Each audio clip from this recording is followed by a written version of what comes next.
So we discussed in the last lecture off policy methods, right? So what are off policy methods?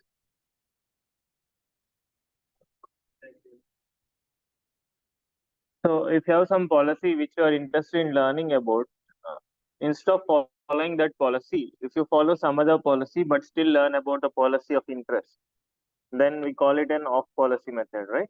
So if pi is the policy for which you want to learn, let's say v pi, instead of behaving according to pi with the environment, you behave according to some other policy mu, but still learn about v pi. But while interacting with the environment, you interact by following policy mu. So in the Monte Carlo off policy method, how are we accounting for this thing? Because we're not behaving according to the policy, right, which we are interested in. So what did we do? What technique we used? We used a technique called importance sampling, right? So in the expectation, you just multiply with the probabilities ratio, like appropriate probability ratio, right? So we use the technique of importance sampling to calculate the value of a given policy using some other policy. Okay, so that is about the Monte Carlo based importance sampling method, like off policy Monte Carlo method. Then we looked at off policy based TD learning method also, right? So what is that algorithm called? Q learning. What do we do in Q learning? Like what is the main underlying principle?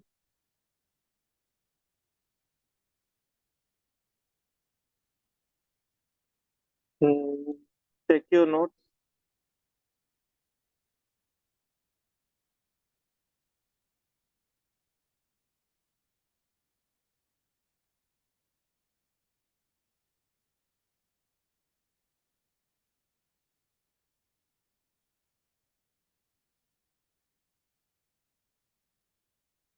Uh, in today's lecture, we'll look at couple of techniques called, one thing is called double Q learning.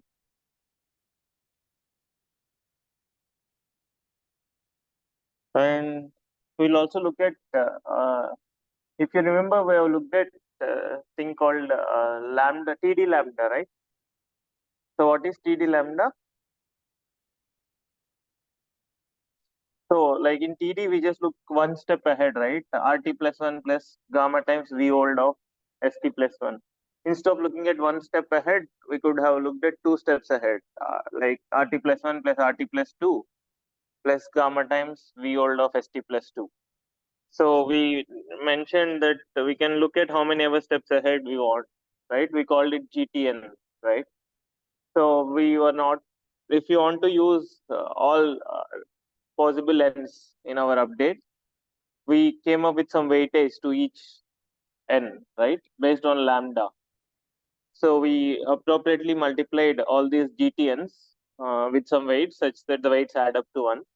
And we defined that as GT lambda, right? So one issue that I mentioned about GT lambda is it's an off policy method, like not off policy, offline method. Why? Why is it called offline method? So remember what is offline method? So you will be able to update your estimate only after seeing one whole episode. That's what is called offline method. Online method means after every interaction with the environment, you will be able to update. So GT lambda is an offline method, right? Because you have to wait for one whole episode to calculate what is GT lambda. So as I mentioned, that is called forward view uh, TD lambda, because you are looking if to update some particular state ST, you are looking at all the whole episode. What is RT plus 1? What is RT plus 2? You are looking the whole episode. So that's called forward view, because you are looking into the future as to what all returns you will get from starting of status, and based on that you are updating your value. So, and it's an offline method. So we are in today's lecture we look at what is called backward view of TD lambda, which is an online method, in the sense that after every interaction with the environment, after every step of interaction, you will be able to update your uh, value estimate.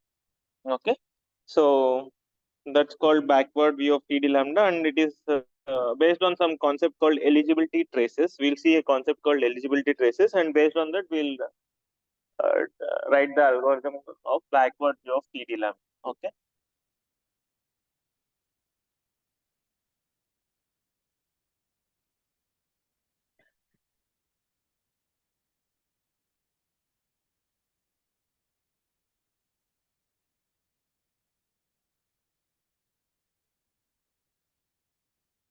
So we'll look at a concept called eligibility traces, and based on that concept, we'll write the update equation for TD lambda, which will be an online method. Okay.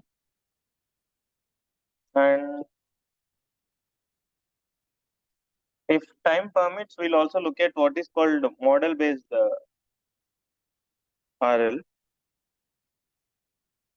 So previously, we started like this, right? We started with the assumption that we know the MDP dynamics, and then we looked at two algorithms, the value iteration and the policy iteration. Then we came to the assumption that we do not know the model parameters. So we are just interactive. We are allowed to interact with the environment, and based on that, we are learning VPy or pi star, whatever we want. So that was called model free RL. So there is something called model based RL where you are still in the same assumption that you do not know about the dynamics of the MDP, but you try to explicitly learn a model estimate from the interactions. So you are interacting with the environment, right? You don't know RSA and PSS dash A. So you try to learn these two parameters through your interactions, right? You estimate these two parameters, and once you estimate some model, based on the model that you learn, you do some analysis to find VPy or whatever, pi star, etc. So that's called model based RL, where you are trying to learn an estimate of your model, and based on that, you will do something. In the Q learning and SARSA, or the like in Q learning and SARSA, we are not explicitly trying to learn what is PSS dash A or RSA, right? We are not trying to explicitly learn the model. We are directly trying to learn what is an estimate of VPy, what is an estimate of pi star, what is an estimate of Q of S comma I. We are directly learning the value functions. So instead of that, in the model-based RL, you will try to explicitly learn the MDP parameters. You will try to estimate the MDP parameters, MDP dynamics, and after you estimate that, you will do some analysis on that to find pi star or whatever you want. Okay, so that's called model-based RL. One popular algorithm in that setting is called DynaQ. Okay, so these are a few things which we'll learn in today's lecture. Based on how much ever time we have, we'll try to complete some of these. Okay.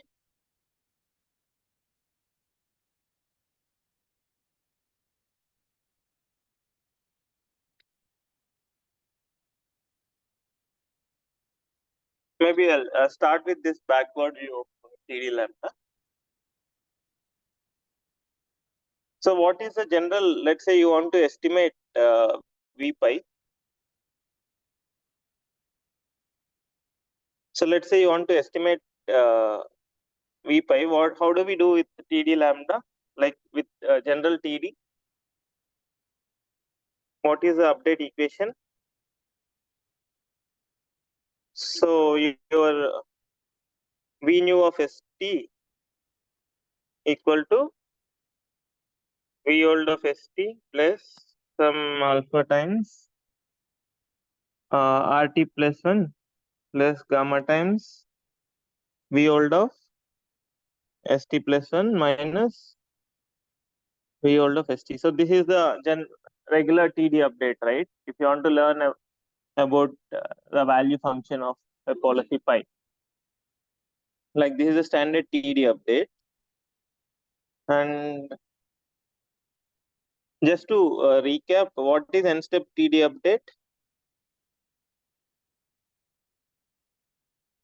Like the rest of the part will be the same, except that inside this part will change to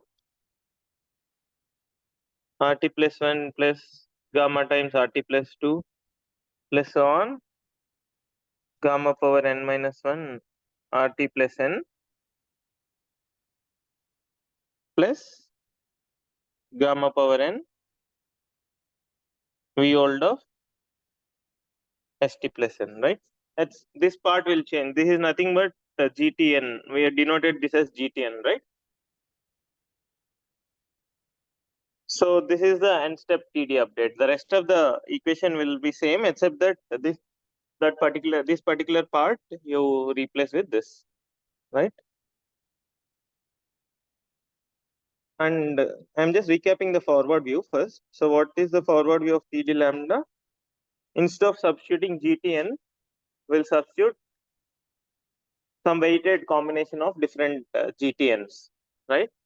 So what is the weighted combination? And GT lambda we define like this.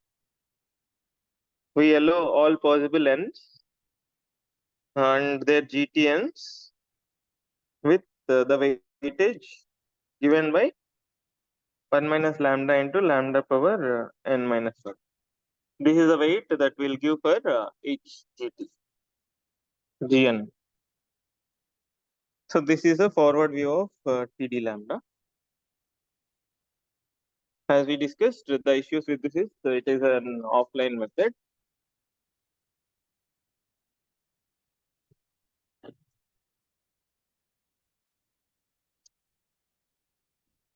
Okay. So now we look at this backward view.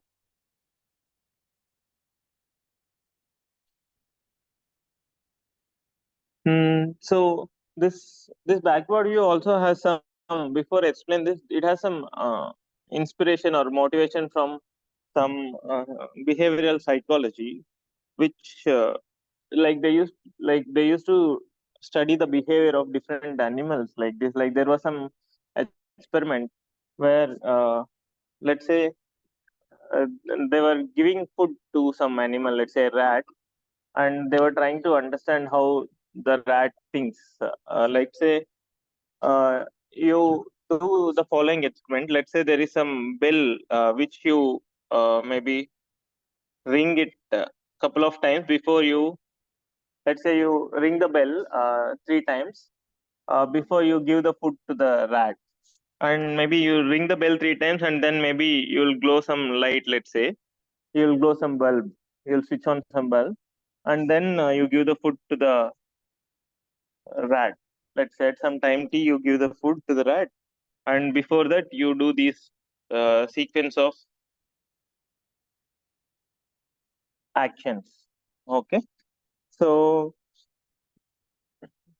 so we are trying to understand what does the rat think, whether the rat will think that the food will be given whenever light is shown, or will the rat think that whenever 3 times a bell is rung, there'll be food given.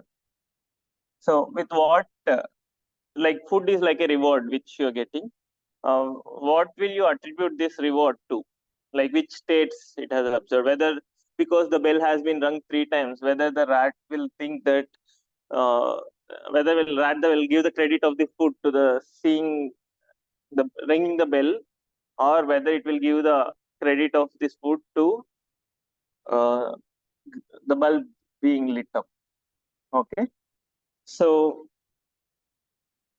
generally they used to model this as these two things as how recently the event has occurred.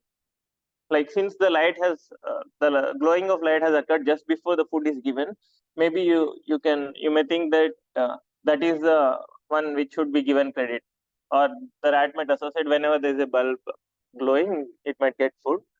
Or this is called recency bias. Okay, so because it happened very recently, so you'll have more weightage, you'll give more weightage to that event. Or there is another thing which is called frequency bias. Because the bell has been rung 3 times, maybe you will tend to give more weightage to that, because 3 times that particular thing happened. Maybe you attribute that reason of food for the bell state. So, this is just some motivation. Like they have done some experiments based on this and designed some models. So in So to just give appropriate credit for both these kinds of biases, people try to maintain what is called as eligibility traces.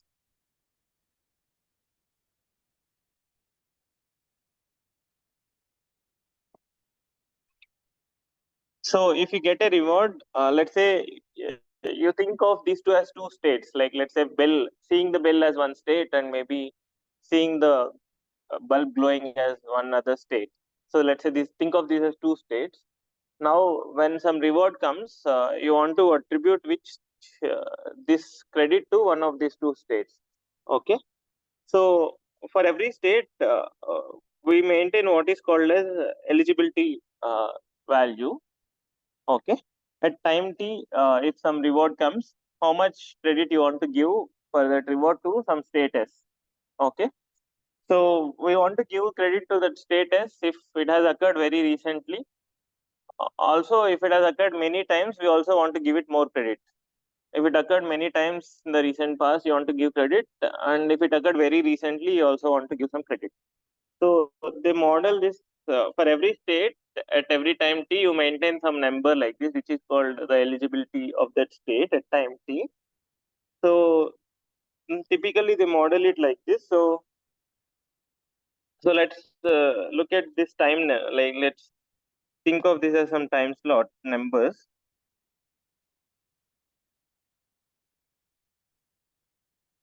Okay. So maybe let's say that the bell has been rung at time slot 1 and let's say time slot 3, 4, and let's say 6. Like let's say the bell has been rung on these occasions. So we give we have both these biases. Based on these two things, we'll give some number called eligibility traces. So whenever there is a bell ringing in that particular time slot, there'll be a unit increment in this function eligibility trace. So if the bell has been rung, whatever the previous eligibility number you have, you just increase that by one. Let's say at time t equal to one, the bell has been rung, so you will increase the eligibility of that state at the time by one. Okay, and later it will keep gradually decreasing as a function of lambda. Okay, so if it doesn't occur for some time, the eligibility will keep decaying. Okay, so in specifically the function that has been used for modeling this is this. So if you have an eligibility number of, if you have some eligibility at some time t, at t plus 1, it will decay by lambda factor into lambda. Lambda is some number less than 1. Okay, so and whenever you see that state happening, then you will increase that by unit. Okay, so whenever that event happens, you will increment that by 1, and that will keep gradually decreasing based on, like, this first time is due to as time goes on, the credit for that keeps decreasing because of the recency bias, and this is like contributing to the how many times it has occurred. So it will look like this. So it will keep decreasing. It will keep decreasing, and suddenly it will increase again because it has occurred at this time, and again it might keep decrease, and again it will increase. So it will continue like this. Okay. So wherever that event occurred, there will be a spike in that eligibility, and it's just this function, nothing else. So I could have just written this function directly, but there was such motivation given, so I just gave you that motivation of light bulb, etc. Like, okay. So as you have some number, and it will keep decreasing with time as a by you just multiply with lambda, and whenever that event occurs, you just increment it. Okay. So based on this function, we'll try to write the update rule for the backward view of TD lambda. Okay.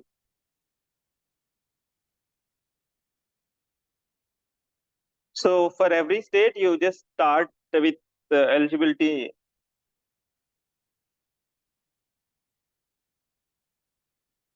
Like you can take E naught of S equal to 0 for all S. At time t equal to 0, you can take the eligibility number to be 0. Like this is the initialization which we'll do. At time t equal to 0, at time t equal to 0, you just initialize everything to this, and after that you keep updating based on this equation which we have given. Okay, and in the normal TD update, what do? We just this particular term is referred to as TD error.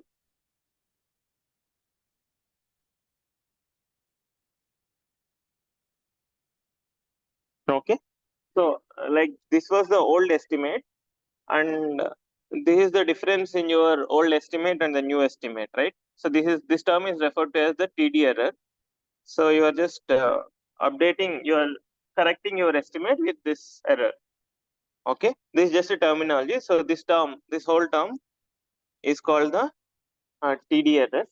So if you try to write this update in terms of TD error, so what is TD error is generally defined using this notation delta T.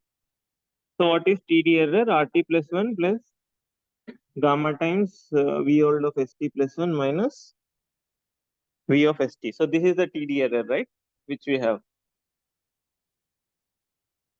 So the regular TD update will look like this. V of ST equal to V of ST plus alpha times delta T. So this was our original update, right? So here I just substituted this definition here. That's all. This was our original TD update, right? So in this, we are updating at some time t. We are updating the value of only that state which we have seen, right? At time t, what state we'll update? We'll just update the state which we visited at time t, right? Other states we don't update, right? So let's say at st equal to s.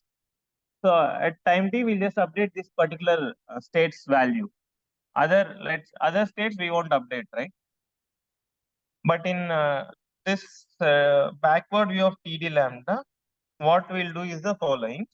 We'll just uh, we'll not just update the current state which we visited, but we'll update all the states. Okay, we'll update the value of all the states, but we'll update it based on this eligibility trace. Okay, if it has occurred, like you got some reward, how much of that you want to attribute to each of the states that you have visited before, let's say. If it has been visited recently, you'll have a lot bigger change in your V of ST. If you have visited it long back, maybe the change in that V will be smaller. Okay, based on this eligibility trace, you'll update. How you'll update is the following. V of S equal to V of S plus, so here I mean V new of S equal to V old of S plus all that. I'm not writing that explicitly, but that is what I mean.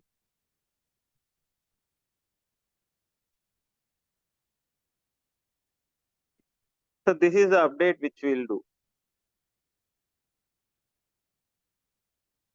So you're just multiplying this eligibility trace here and updating only that much for every state. If the state has occurred very recently or it has occurred a lot of times, then there will be a bigger update for that state. If the state hasn't occurred for a long time or it has occurred very few times, then you won't attribute this difference to that state much.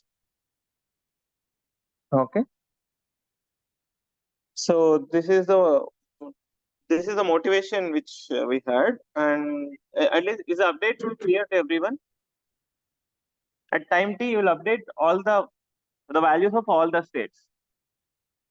Okay, but the update is proportional to the eligibility trace of that state. As I said, for every state, we'll maintain some eligibility trace like this, depending on when it occurred. Okay, if it has occurred a lot of times, the eligibility will be higher. and or if it has occurred very recently, then also the eligibility will be higher. So this term will contribute more. This error will contribute more for that update of that state, update of the value of that state. For other terms, for other states, the contribution of this error will be smaller. Okay.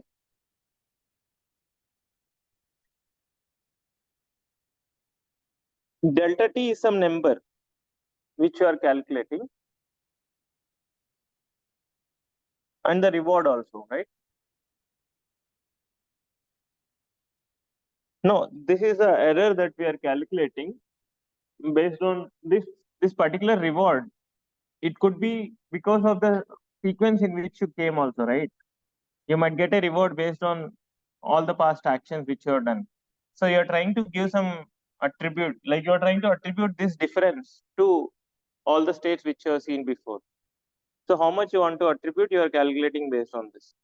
So either you can think of it like a motivation based on that experiment which I have said, or you can just think of this as some algebraic equation which we have, and we'll just try to show that we'll not do the proof, but it can be shown that if you do this update, effectively it will be similar to what we have done in the TD forward.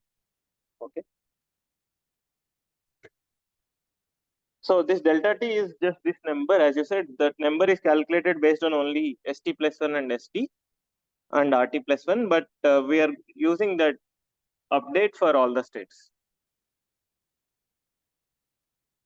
So if you are confused with the motivation, you just think of this as some update rule, which we are doing for every state.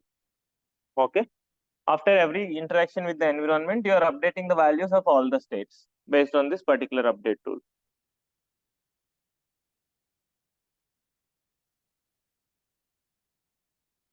Yeah, it will allow us to do online updates. Let's say the episode takes very longer, like the episode length is very long. You're not waiting for the whole episode to end to make this update. You're doing it in an online fashion. That is one use, and the other use is, let's say it's a continuous MDP where there is no terminal state. As I mentioned, there is episodic MDP and continuous MDP, right? In the continuous MDP case, you might not have any terminal state, so it will keep going on. So in such cases also, you keep updating this after every step. So in that sense, the updates are quicker in that sense.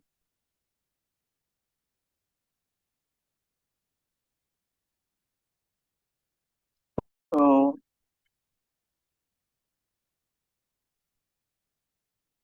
so you can see, right? If lambda, if you take lambda equal to 0, this will become equivalent to our original TD method, right?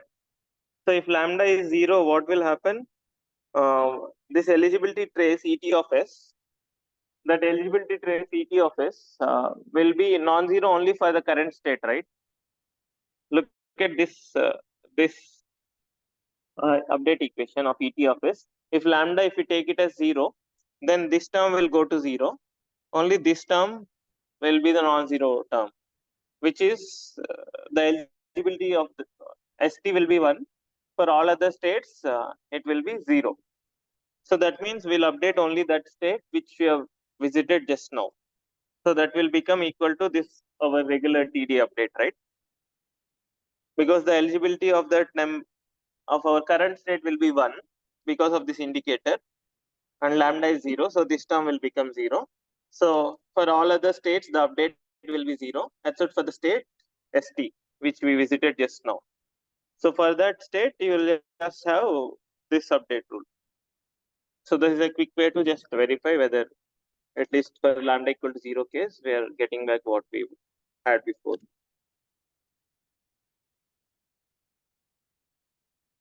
Okay. And so this is the update rule. Like for every state, you do this, and for the state which you visited, you keep updating your ET of S. So these two equations you'll update. After every interaction with the environment, you'll update these two.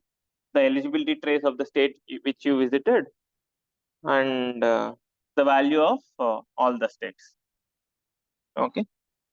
And it can be it can be shown that this update rule is equivalent to the forward update rule under some minor modifications. So it's not exactly equal.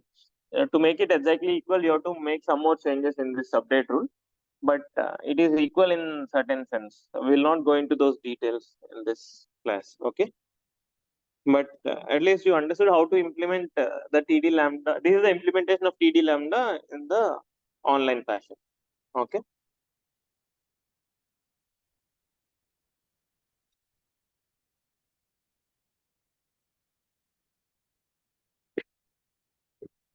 So this is about the backward view of TD lambda, and this is about finding. So in this, I just talked about how to estimate V, right?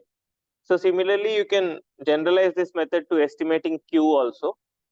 Like why we need that? Why we need the generalization to Q?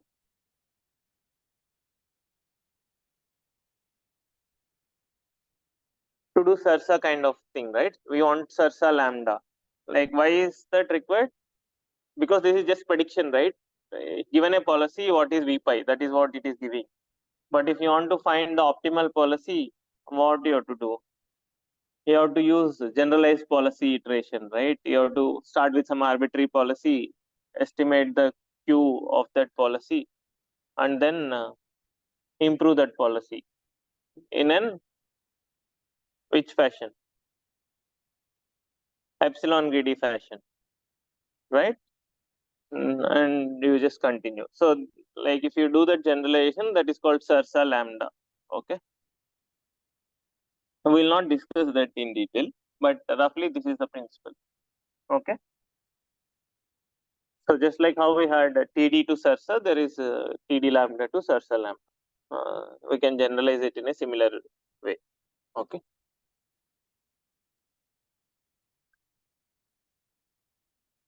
And so one more thing about Sarsa and Q learning is we have like Sarsa is like a on policy algorithm, right? Because we are predicting the same policy and we are also behaving according to the same policy, which is the epsilon greedy policy.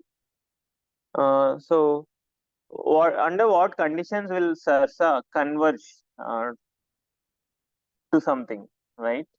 So one thing is like there is this standard rule called Glee rule, which is like your target policy should be approaching. If you want your Sarsa to converge to the optimal policy, your target policy should converge to a greedy policy in the limit. Okay. So for example, we had epsilon greedy, right? We are doing epsilon greedy improvement, right? So if you decrease epsilon in such a way that as time tends to infinity, it should converge to a greedy target policy. Your target policy should converge to greedy. That means you can take epsilon equal to 1 by t, let's say. Like after every step, you decrease your epsilon. So that epsilon, if you take 1 by t, then your in the limit, your target policy will converge to greedy policy, right? Is it clear? So if you keep decreasing your epsilon as limit, if you let's say epsilon equal to 1 by t, if you take in the limit, your target policy will be a greedy policy. So that is one thing, like the target policy should be greedy in the limit, that is GL.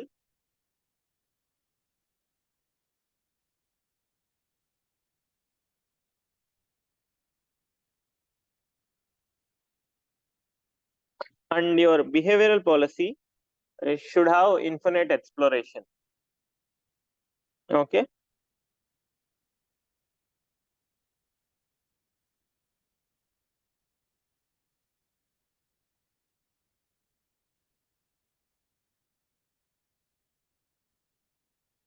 So that is every state action pair should be updated infinitely often. Okay. You should not stop updating some state action pair after some time. Because in Sarsa, at every time we are updating some Q of ST comma AT, right? So that means you are updating only that state and action which are seen in time step T, right? In Sarsa, we are just updating Q of ST comma AT at every time step. So that means we are just updating the state which we visited and the action which we took. So for it to converge to the optimal policy, the requirement is you should update all possible S, A's sufficient number of infinitely often. Okay. So that means you should not stop updating some particular state S, A. So your behavioral policy should have this property. Our epsilon greedy policy has this property, right?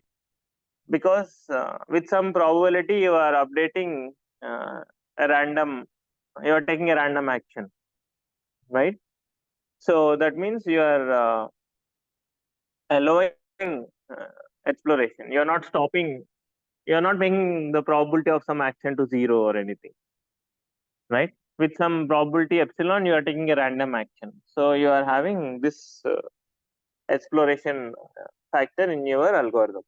So you can modify your SARSA if you want, but you have to ensure these two properties. Then it will still converge. You need not just use epsilon greedy policy.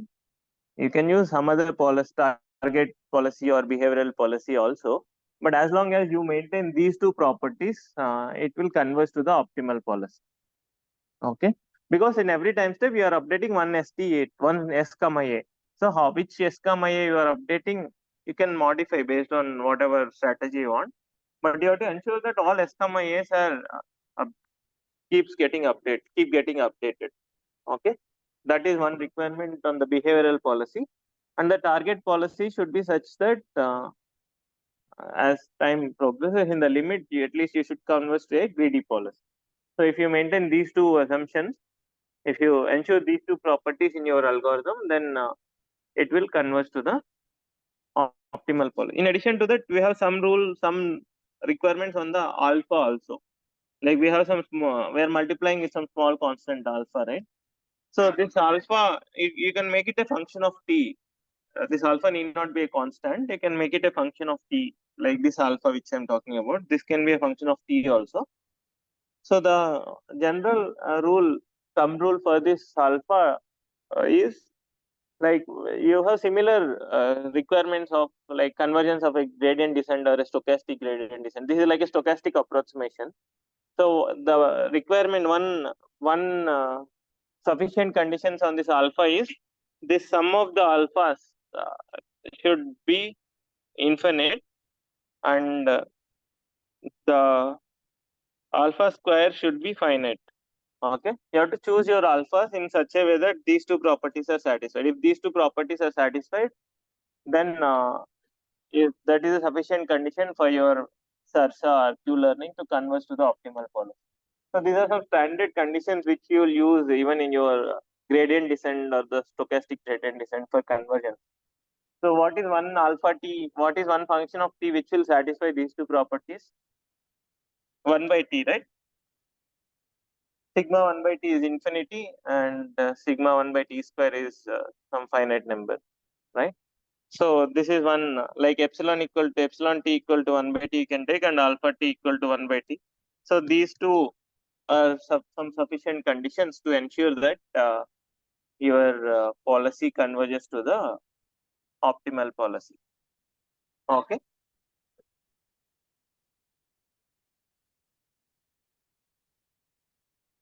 Can you talk louder? Yeah, on policy. So at every time you are updating, you are estimating some Q of STAT, right, of some policy. And what policy you want to update is up to you, right? In the improvement, you are changing the policy. So while improving, you can improve using epsilon, whatever epsilon you want, right? So during the improving step, you are improving your using some epsilon, and then while uh, you are behaving this STAT, you are choosing according to that epsilon greedy only, right?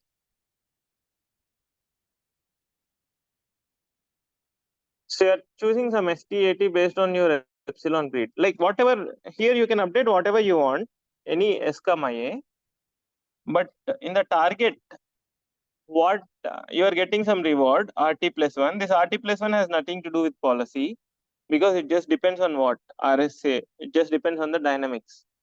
So this S, A can be anything. You can update whatever S, A you want. But with what are you updating? You are updating with Q of ST plus one, AT plus one, right? So that AT plus 1 is based on your policy which you want to learn. So you're not doing argmaths over A or something like that. So your AT plus 1 is chosen according to whatever policy you want to learn. And your next action is also AT plus 1 only. You're taking the same action. So the next action is according to your policy of interest, and your update is also according to your policy of interest. So maybe you're worried that AT plus 1 will have a different policy and AT will have a different policy. Is that what you're asking? How can?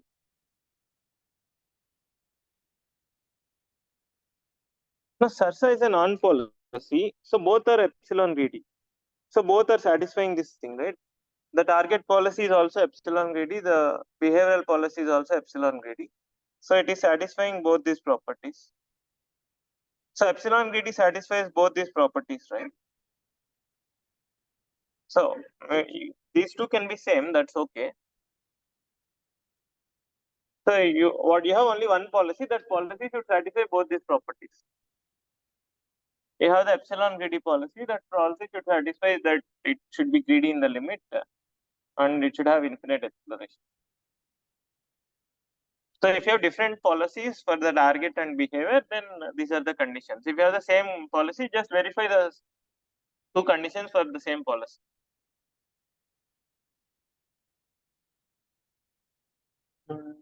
Any other doubts? So these are just some conditions for convergence to the optimal policy. Okay. Your alpha should be such that they satisfy this property, and your epsilon should eventually go to 0, so that it will become a greedy policy.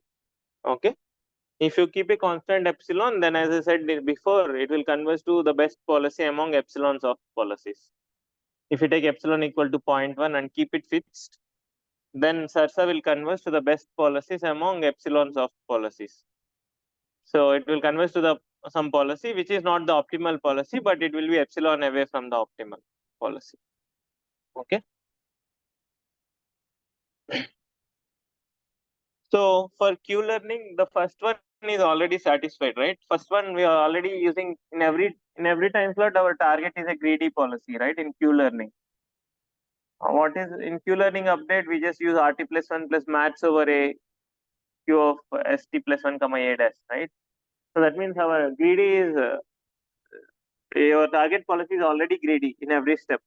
So the first thing is trivially satisfied. It's not just in the limit. In every time slot, we are using greedy policy in the Q learning. And the only other property that you need for Q learning to converge is your behavioral policy. What actions and states you are updating, that should have infinite exploration. Okay. So epsilon greedy is one such policy, but any other behavioral policy will also work in Q learning.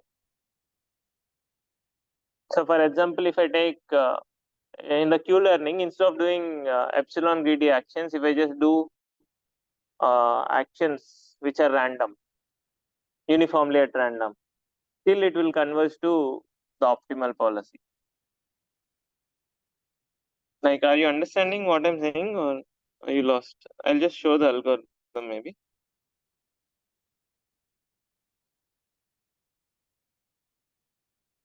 So this was the, I don't know how many of you have watched the lecture, like a lot of you are absent in the last class, right? For the extra class.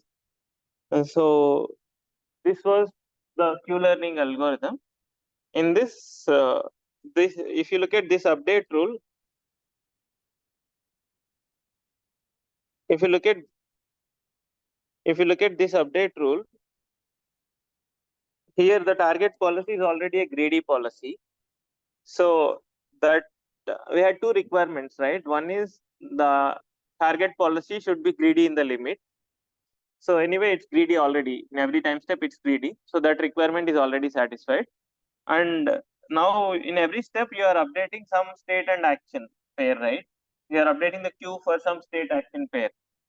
So you are choosing what state action pair to be updated based on some epsilon greedy policy based on the current queue. This is a behavioral policy, right? Behavioral policy means what actions and states you are taking, like what states you are going through and what actions you are taking, right? So based on that, you are updating, right? What ESCOM IA you have to update, that you are deciding based on this behavior. So the other requirement for a convergence is the behavioral policy should be having infinite exploration. So here epsilon greedy is just one option. You can just replace epsilon greedy with let's say uniformly random policy also. But that will also have infinite exploration, right? Because it will take all possible actions. So for convergence to the optimal policy, that is also good enough for us. Okay. But maybe epsilon greedy has a few other advantages. Maybe the convergence rate may be slightly faster. Uh, but if you just want convergence to the optimal policy, we just need infinite exploration for the behavioral policy. Okay. No, like here they have written it like that, but if you just take a constant alpha, it might not converge to the optimal policy. But if you want convergence guarantees, you have to take alpha with those two properties, that sigma alpha t should be infinite and sigma square should be finite.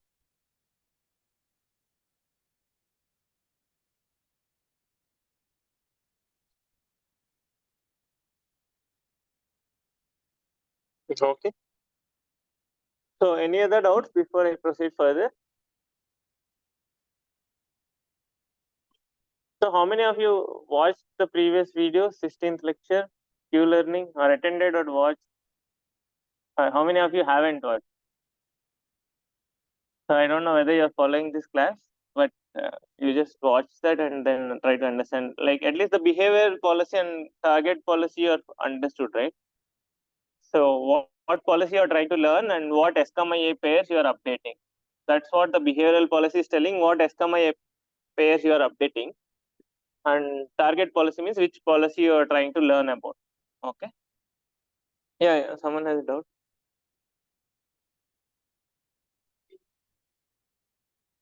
The delta t, delta lam. I'm not able to. Okay.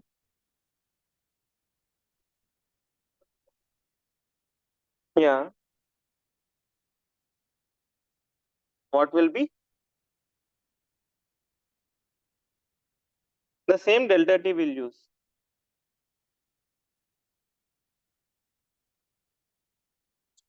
We are just, if you want to think of this whole thing as a new delta t, like this fact of s into delta, the old delta t is a new delta t.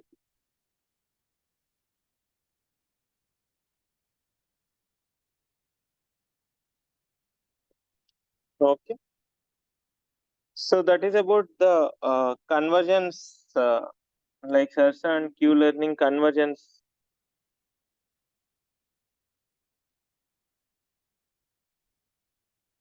Okay. So based on, as long as you ensure these two properties, you can design your own algorithm. Like as long as these two properties are satisfied, your algorithm will converge to the optimal policy. Okay.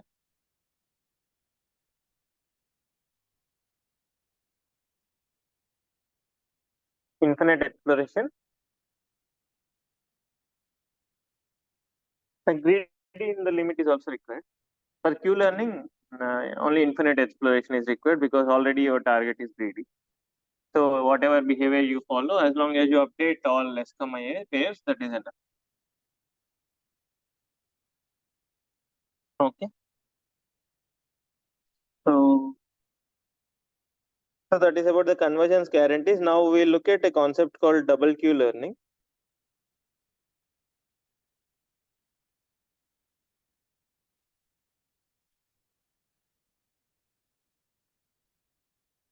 So in Q learning, there has been it has been observed that Q learning suffers from a practical problem called maximization bias.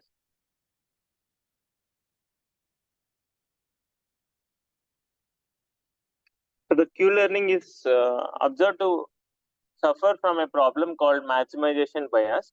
which I'll try to explain what is maximization bias. And this double Q learning algorithm is just some small variation of the Q learning algorithm which is trying to solve this problem.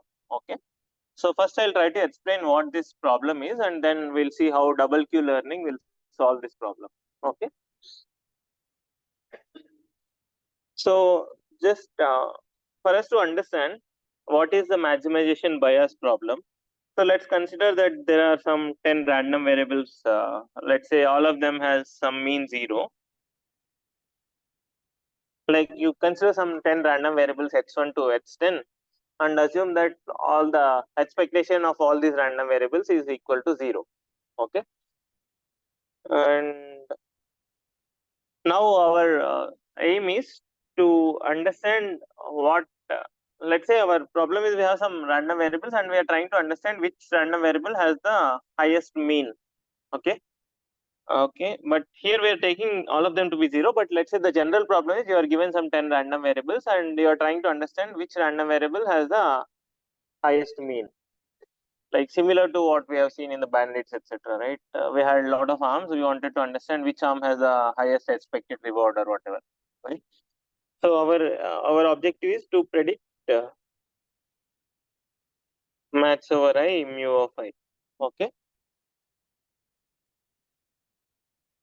So what will be our? Let's say you are allowed to take some 100 samples from uh, each of these random variables. So what will be our typical algorithm? Uh, uh, what is your first algorithm? Let's say you have some random variables x1 to x10, and you just take 100 samples from each of these random variables, and then you predict what will be your mu hat 1, right? Mu hat 1, mu hat 2, so on, mu hat 10, right? So for every sample, for every random variable, let's say you take some 100 samples, 100 realizations of these random variables and take the sample average of all of them, which will give you the mu hat of I. Okay. Mu hat of I is nothing but sample average of these 100 random realizations of every random variable. Okay. And now what will we say? We'll just say that the whichever uh, sample average has the highest value, we just take that as the max over. We wanted to find what is the maximum expected reward. We'll just take the max over all these estimates and declare that as the maximum expected value, right? So if you look at this particular example, we know that expected I is equal to 0 for all I, right? And what will be mu star? Mu star means what? The highest true mean of all these random variables. So what will be that be equal to? Max over I expected I. This will be equal to 0, right? For our particular problem. Because we took the expected value of all the random variables to be 0. So the expected value of the best random variable will also be equal to 0 for our given problem, right? So what will be our mu hat star? Mu hat star, that is our prediction of our maximum true mean. This is a prediction. This is our mu hat star, right? This is what we'll predict. The mu hat star is the predicted mu star, right? So what do you think mu hat star will look like? Will it be most like? Do you think this will be more than 0 or less than 0? Which is more likely? Huh? So how many of you think that mu hat star will most probably be greater than 0? Why? Because you are taking several estimates, and some of them, like every mu hat won't be exactly equal to 0, right? Like mu hat is an estimate of expected HI. Mu hat I is an estimate of expected HI. So you won't expect that all of them will be negative, right? Like some mu hats might be positive, some mu hats might be negative, right? When you take max over I mu hat of I with very high probability, you will find mu hat star to be positive, right? You understand what I'm saying? So that this is called the maximization bias, right? Although every random variable has a true expected value 0, our estimate has this bias towards positive values. We are trying to estimate what is mu star, and our algorithm is designed in such a way that it is tending to have some maximization bias, in the sense that it is trying to overestimate what is mu star. It doesn't have any tendency to underestimate, right? Because you are there are a lot of random variables. At least for one of these, maybe the mu hat might be positive. Because for roughly, let's say for half of them, maybe for half of these random variables, maybe you'll see mu hat negative. For roughly half of them, maybe you'll see mu hat to be positive. So, but you predict mu star based on this algorithm, you are likely to overestimate what is mu star. So this is what is called the maximization bias, and we are trying to find some way to reduce this bias. Okay. There also we have maths over a q hat of s comma a, right? For some actions, maybe the like you are trying, this maximization bias is coming because of this particular thing. You are having a lot of samples and you are trying to find the maths over them. And while doing this, you always try to like whichever has the highest positive error, you are trying to uh, that is coming into this estimate. So whichever some of them will have a positive bias, and since because of this maths, we are trying to take all that positive bias into our algorithm. Okay. So can anyone suggest some simple trick to solve this problem? Maybe at this level for the 10 random variables which you have. Can anyone suggest a simple trick to overcome this maximization bias?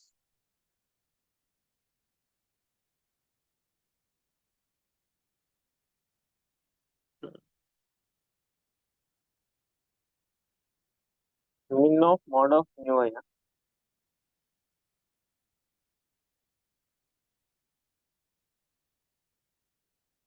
No, how can you say that? Because if some of the random variables are negative, like here for this particular example, we to just illustrate that we have maximization bias. I took all of them to be 0, expected all of them to be 0. But in general, they'll have different uh, expectations. So if someone has minus 100, if you take mod of that, that will come ahead, right? So you're not trying. You should not solve for this particular case of mean equal to 0 for all the random. You have to just solve for the general case where each random variable can have its own mean.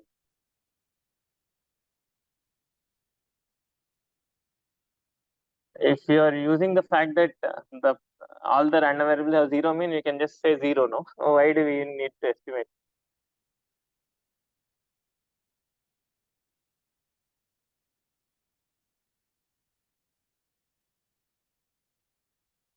So why is this happening? Because you are taking the sample averages of a lot of them, and some of them could be negative, some of them could be positive, and we are taking the maths over all of them.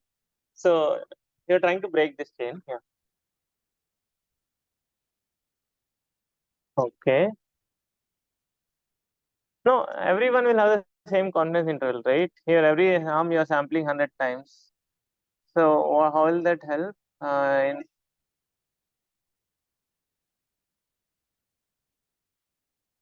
Hmm.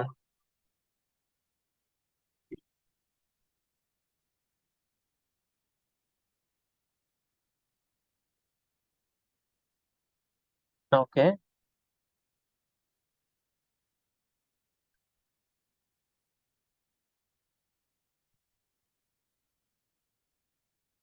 So you'll take the average of that confidence interval. You'll take the average of that confidence interval, or like what is that? You're taking the minimum of that confidence. So you'll take the LCB, like maths over a LCB of. Okay. Okay. So any other suggestions? So one simple trick that has been suggested is you have 100 samples, right? Maybe what you can do is you use 50 samples of this random variables to estimate these mu hats. Okay, so you use the first 50 samples to estimate the mu hats, and then you try to find whatever you think is the best term according to those 50 samples, and maybe the remaining 50 samples you again take 50 fresh samples of the term. Okay, so you use the first 50 samples to decide which is the best term. So you're not exactly taking that value. So the best term might be most likely positive, like it might have plus, let's say, 0.01 or zero point 0.1. You're not looking at that. You're just using the first 50. You're using taking 50 samples of each arm, and then you're finding mu hats for all the arms, and then you're taking the argmaths. You're seeing which arm has the highest mu hat, and then what you will do is you'll go to that particular arm and take 50 more samples. Okay, and use only these new 50 samples to estimate mu hat. Okay, so for the first 50 samples you just use to decide which is the best arm, and after that you went to that particular arm which you decided and took 50 more samples, and only based on that new 50 samples you estimated what is mu hat of that particular arm. So now there is no positive bias, right? In the sense that if this new fresh 50 samples of that particular arm, that new hat could either be negative or positive, right? Is it clear what I'm saying? Because you are taking fresh 50 samples from that arm. So that arm has a mean of 0. So your mu hat could either be positive or negative. Because these new 50 samples are independent of your previous 50 samples. So thereby you are reducing this maximization bias. You are eliminating this maximization bias. Because if you go according to this algorithm, will you still bet that the new hat will be positive? No, right? Because you are using the first 50 samples to decide which is the best term, and you are going to that best term and taking few more samples and taking the average only based on that new samples. So your new samples can either give you a positive number or a negative number based on these new samples alone. Okay, is that you're separating the decision from the estimate. You're first deciding the best term based on some samples, and you're taking fresh samples from that best term.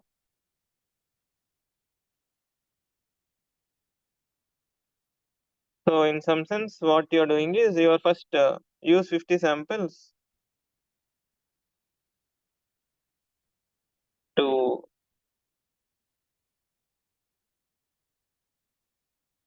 decide best random variable, and then take another 50 samples from the term.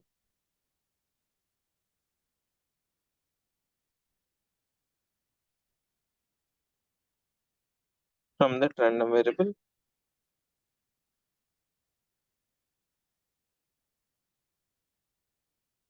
Okay, so this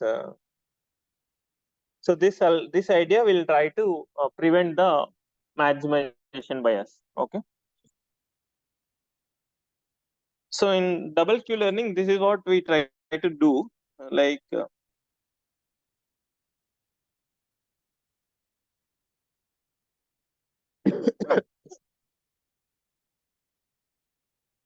so in the Q learning algorithm, we have this update rule, right, which has this step Q of, we have this term in our Q learning update, right? RT plus 1 plus this term in our Q learning update. So this is like this term might contribute to your maximization bias. So here what you are doing is, so if you look at this previous thing, roughly what we did is, instead of just taking our mu hat star to be like this, what we did is we just took mu hat star equal to max mu of, so let's say I call the first samples to be mu1. Based on the first 50 samples we get some estimates, right? Maybe I call them mu1 hat 2, mu 10 hat. Okay, based on the first 50 samples, I get this. What will I do? How will I decide my I star?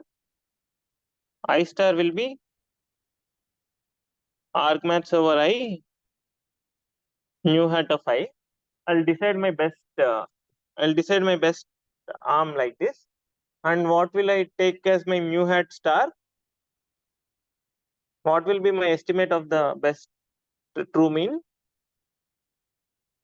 Mu hat star equal to, I'll take another samples, another 50 samples, and let's say those estimates I'll call mu hats. Okay. So my mu hat star will be mu hat of I star. Okay. This mu hat is being calculated based on another few 50 samples. Okay. The mu hat is based on the first 50 samples. Mu hat is based on the rest 50 samples. Okay. So that is what you can effectively write like this, right? Mu hat star equal to mu hat of mu hat of I. Okay. You just collect two different samples. Like from the first 50 samples, you have some estimates mu hats, and from the remaining 50 samples, you have some estimate mu hats. Mu hats. You just calculate the best term from the first 50, and then look at the actual estimate from the remaining. So you just maintain two estimates, mu hat and v hat. Okay. This is clear, right? This formula is clear for everyone, right? This mu hat is just the estimate from the new samples. Okay. So similarly, here we try to do the following. Instead of just having one estimate of the Q and doing max over A for that, what we'll do is we'll maintain two estimates for Qs, Q1 and Q2. Like Q1 is one estimate of your true, like Q star. Like this is an estimate of Q star, right? Q is an estimate of Q star. So we'll maintain one estimate of Q star called Q1, another estimate of Q star called Q2. What we'll do is uh, like here, instead of doing max over A, what we'll do is first we'll find what is the best action based on Q1.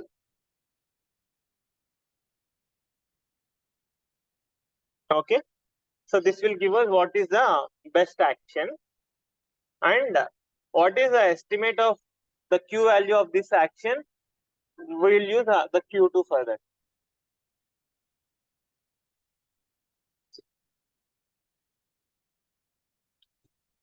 Okay.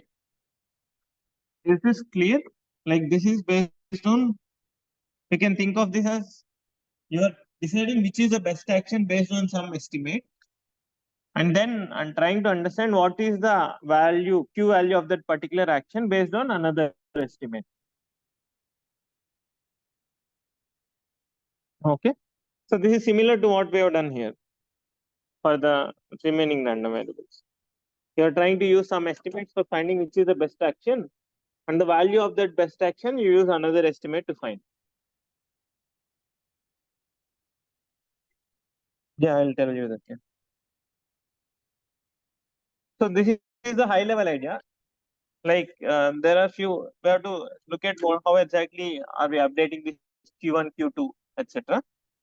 Right. So what we'll do is we'll maintain two estimates called Q1 and Q2, and we'll just update these two in alternate slots. At time t, you update you update Q1. At time t plus 1, you update Q2. Okay. Like you maintain two estimates of Q, which is called Q1 and Q2. At some time t, you'll take some, you are in some state S and you'll take some action A, right? So what is the update rule? We have some update rule like this, right? Q of ST equal to Q old plus Q new. You have something like this, right? So if time in even time slots you update Q2, in odd time slots you update Q1. Okay. So you are skipping one time slot. Like in alternate time slots, you are updating Q1 and Q2 so that both are reasonably well approximated, and you just use this kind of an update to decide which is the best action. Okay. Mm. So maybe I don't. Let's see if I have the book to show you the algorithm.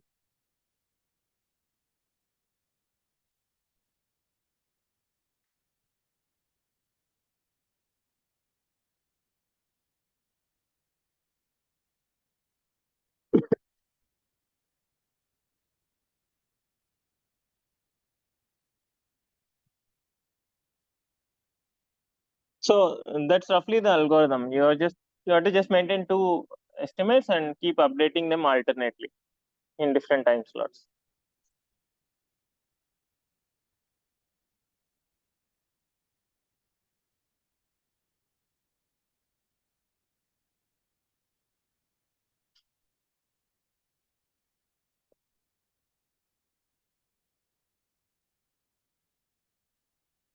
Mm. So how is the assignment going? You find you are able to have you started the 2B part? Okay.